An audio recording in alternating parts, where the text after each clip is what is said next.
सोमवारी व्रत कथा। सोमवार का व्रत साधारणतः दिन के तीसरे पहर तक किया जाता है।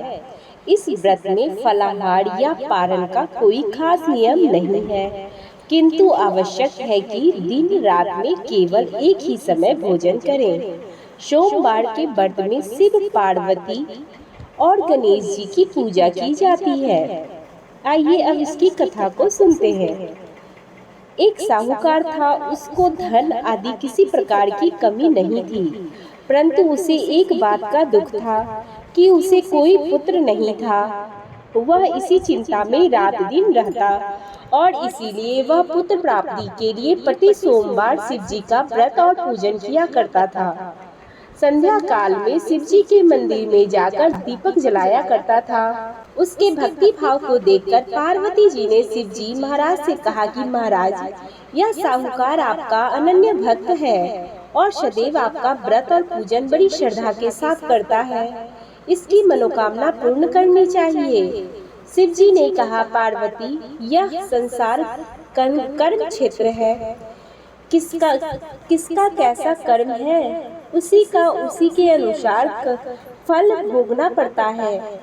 पार्वती जी ने अत्यंत आग्रह से कहा कि महाराज, जब यह आपका भक्त है और यदि इसको कोई कष्ट है तो अवश्य दूर करना चाहिए, क्योंकि आप तो सदैव भक्तों पर दयालु हैं, उनके दुख दूर करते हैं। यदि आप ऐसा नहीं करेंगे तो मनुष्य क्यों आपकी सेवा, व्रत, पूजा करेंगे। पार्वती जी का आग्रह देख शिव जी कहने लगे, हे पार्वती, इसके कोई पुत्र नहीं है, इसीलिए पुत्र चिंता में यह अति दुखी रहता है। इसके भाग्य में पुत्र न होने पर भी मैं इसको पुत्र प्राप्ति का वर देता हूँ, परंतु वह पुत्र केवल 12 वर्ष तक जीवित रहेगा। इसके पश्चात मृत्यु को प्राप्त हो जाएगा। इससे अधिक मैं और कुछ नहीं कर सकता। यह बात साहूकार सुन रहा था। इससे न तो उसको प्रसन्नता हुई, न ही दुख हुआ। वह पूर्वतः वैसे ही शिव जी महाराज का सोमवार का व्रत और पूजन करता रहा। कुछ समय व्यतीत होने पर साहूकार की पत्नी गर्भवती हुई और 10वें महीने में उसके गर्भ से अति सुंदर पुत्र प्राप्त हुआ। साहूकार के घर में खुशियां मनाई गई, परंतु साहूकार ने उसकी केवल 12 वर्ष की आयु जानकर अधिक प्रसन्नता प्रकट नहीं की और न ही किसी को यह भेद बताया। और जब वह 11 वर्ष का हो गया तो उस बालक की माता ने उसके पिता से उसके विवाह आदि के लिए कहा, परंतु वह साहूकार कहने लगा, मैं अभी इसका विवाह नहीं करूंगा, इसे काशी पढ़ने के लिए भेजूंगा। उस साहूकार ने अपने साले अर्थात बालक के मामा को बुलवाकर बहुत सा धन देकर कहा, तुम इस बालक को काशी पढ़ने के लिए ले जाओ। रास्ते में जिस तरह भी जाओ, यज्ञ करते हुए ब्राह्मणों को भोजन कराते हुए जाना। दोनों मामा भाजा जगह जगह पर यज्ञ करते हुए ब्राह्मणों को भोजन कराते हुए जा रहे थे। अभी रास्ते में उनको एक शहर मिला। उस शहर के राजा की कन्या का विवाह था और दूसरे राजा का लड़का जो विवाह के लिए बारात लेकर आया था, एक आंख से काला था। उसके पिता को इस कारण इस बात की चिंता थी कि कहीं वर को देखकर कन्या माता पिता विवाह के लिए मना न कर दे।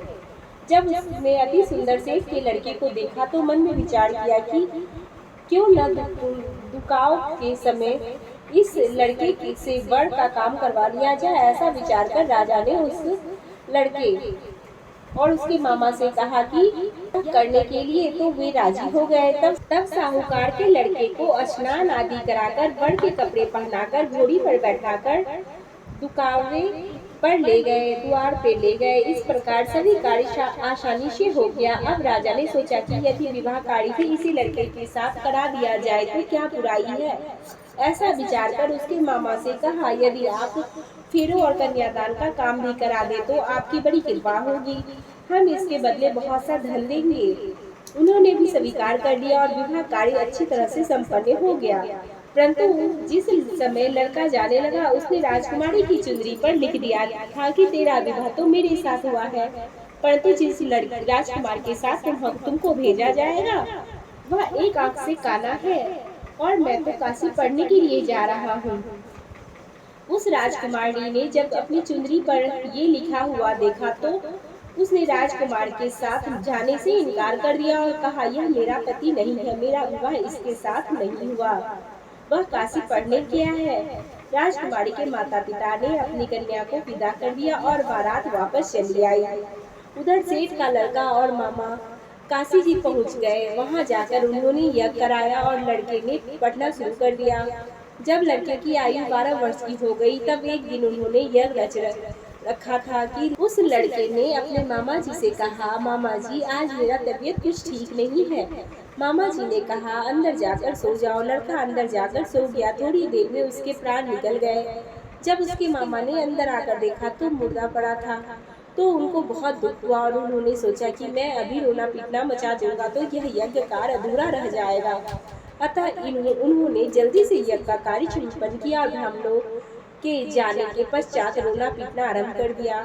उसी समय शिव जी महाराज और पार्वती जी उधर से जा रहे थे। जब उन्होंने जोर जोर से रोने पीटने की आवाज सुनी तो पार्वती जी शिव जी को आग्रह करके उनके पास ले गई और सुंदर लड़के को मरा हुआ देखकर कहने लगी कि महाराज, ये तो उसी सेठ का लड़का है जो आपके वरदान से पैदा हुआ था। शिव जी ने कहा, पार्वती जी उसकी आयु इतनी ही थी जो यह भोग चुका है। पार्वती जी ने कहा, महाराज कृपया करके इसे और आयु दे दीजिए, नहीं तो इसके माता पिता तड़प तड़प कर मर जाएंगे। पार्वती के इस प्रकार बार बार आग्रह करने पर शिव जी ने उसको वरदान दिया और शिव जी की कृपा से लड़का जीवित हो गया। शिव जी पार्वती जी कैलाश चले गए। तब वह लड़का अपने मामा के साथ उसी प्रकार यज्ञ करता हुआ अपने घर को की तरफ चल पड़ा। रास्ते में उसी शहर में आया जहां उस लड़के का विवाह हुआ था और वहां आकर जब उन्होंने यज्ञ आरंभ किया तब उस लड़के के ससुर ने उसको पहचान लिया और दासियों के सहित बड़े आदर सत्कार के साथ अपनी लड़की और जमाई को विदा किया।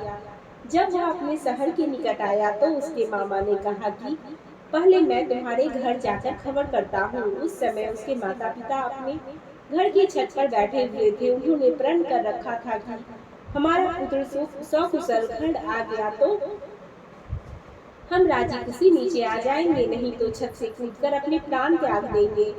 इतने में उस लड़के के मामा ने आकर यह समाचार दिया कि आपका पुत्र आ गया है, परंतु उनको विश्वास नहीं हुआ। तब उसके मामा ने शपथ पूर्वक कहा कि आपका पुत्र अपनी स्त्री तथा बहुत सा धन लेकर आया है। तो सेठ ने बड़ी प्रसन्नता के साथ उसका स्वागत किया और वह आनंद के साथ रहने लगे। इस प्रकार जो प्राणी इस सोमवार व्रत को धारण करता है तथा इस कथा को पढ़ता है और सुनता है, उसके दुख दूर होकर सभी मनोरथ पूर्ण होते हैं। बोलिए ओम नमः शिवाय। पसंद आए तो लाइक और कमेंट करना ना भूलें। धन्यवाद।